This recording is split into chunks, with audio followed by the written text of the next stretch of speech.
This is Anthony Are here. Guys, today we're going to be reading 2 Samuel 19 from the New International Version, also known as the NIV version. This is not going to be long. You guys can go to BibleGamer.com, or you guys can go to Google by bottom of the how you guys want it. Let's get started. 2 Samuel 19, New International Version, NIV. Joab was told the king is weeping and mourning for Absalom and for the whole army. The victory that day was turned into mourning, because on that day the troops heard it said, "The king is grieving for his son." The men stormed the city that day as men steal in who are ashamed when they flee from battle. The king covered his face and cried aloud, "O my son Absalom, O Absalom, my son, my son." Then Joab went into the house of the king and said, "Today you have humiliated all your men, who have just saved your life and the lives of your sons and daughters, and the lives of your wives and concubines. You love those who hate you and hate those who love you. You have made it clear today that the commanders and their men mean nothing to you. I say that you would be pleased if Absalom were alive today and all of us were dead. Now go out and encourage your men. I swear by the Lord that if you don't go out, not a man will be left with you by nightfall. This will be worse for you than all the calamities that have come on you from your youth till now." So the king got up and took his seat in the gateway. When the men were told, "The king is sitting in the gateway," they all came before him. Meanwhile the Israelites had fled to their homes. David returned to Jerusalem. Throughout the tribes of Israel, all the people were arguing among themselves, saying, "The king delivered us from the hand of our enemies.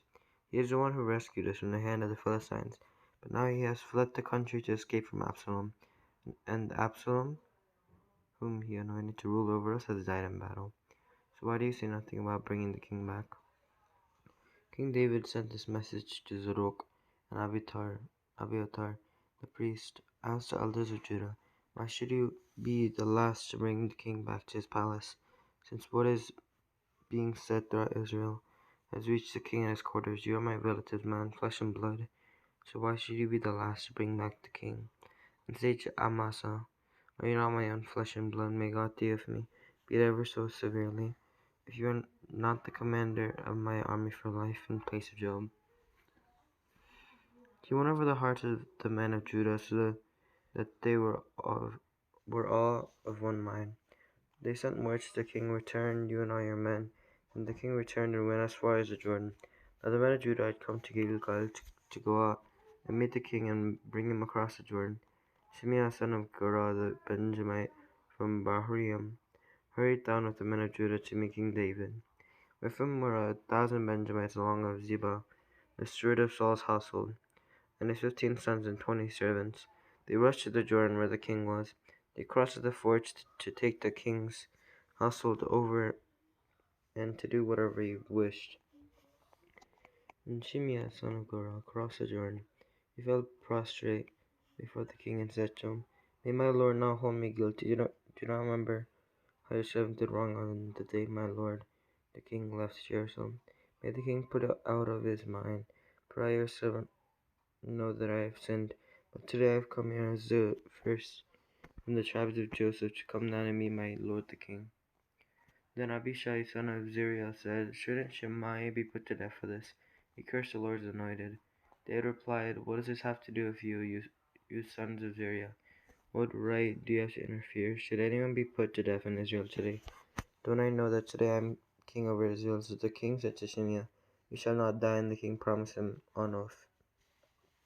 Mephibosheth, Saul's grandson, also went down to meet the king. He had not taken care of his feet or trimmed his mustache or washed his clothes from the day the king left until the day he returned safely. When he came from Jerusalem to meet the king asked him, "Why didn't you go with me, Mephibosheth?" He said, "My lord the king, since I, your servant, am lame, I said, I will have my donkey saddled and will ride on it, so I can go with the king.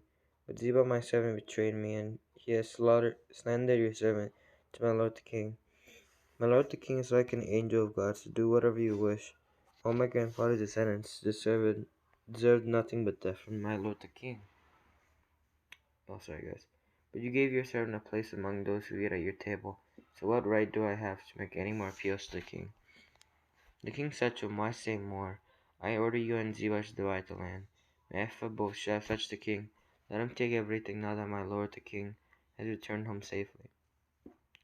Barzillai, the Gileadite, also came down from Jerusalem to cross the Jordan with the king and to send him on his way from there. Now Bezaliel was very old, 80 years of age. He provided for the king during his stay in Mahanaim, for he was a very wealthy man. The king said to Barzillai, "Cross over with me and stay with me in Jerusalem, and I will provide for you." But Barzillai answered the king, "How many more years will I live, that I should go up to Jerusalem with the king? I am now 80 years old. Can I tell the difference between what is enjoyable and what is not? Can your servant taste what he eats and drinks? Can I still hear the voices of male and female singers? Why should your servant be an added burden to my lord the king? Your servant will cross over the Jordan with the king for a short distance, but why should the king reward me in this way? Let your servant return, that I may die in my own tomb near the tomb of my father and mother. But here's your servant Kimham. Let him cross over with my lord the king. Do for him whatever you wish." The king said, "Kimham shall cross over with me, and I will do for him whatever you wish. Anything you desire from me, I will do for you." So the people crossed the Jordan, and then the king crossed over.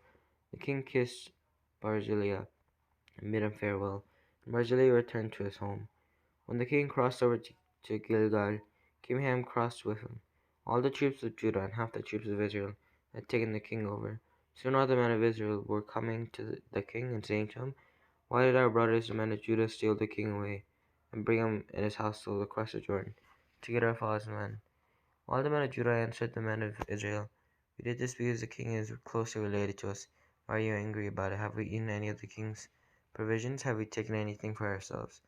And the men of Judah answered the men of Judah, "We have 10 shares in the king, so we have a greater claim on David than you have. Why then do you treat us with contempt? Weren't we the first to speak of bringing back our king?" But the men of Judah pressed their claims even more forcefully than the men of Israel. Okay guys, I hope that you guys enjoyed. Make sure to subscribe, make sure to click that like button, make sure to click the bell to notify when I post. I know that I may sound a little bit tired. It is because I actually am a bit tired. But anyway, I hope that you guys enjoyed, and I guess I'll see you next time. Bye.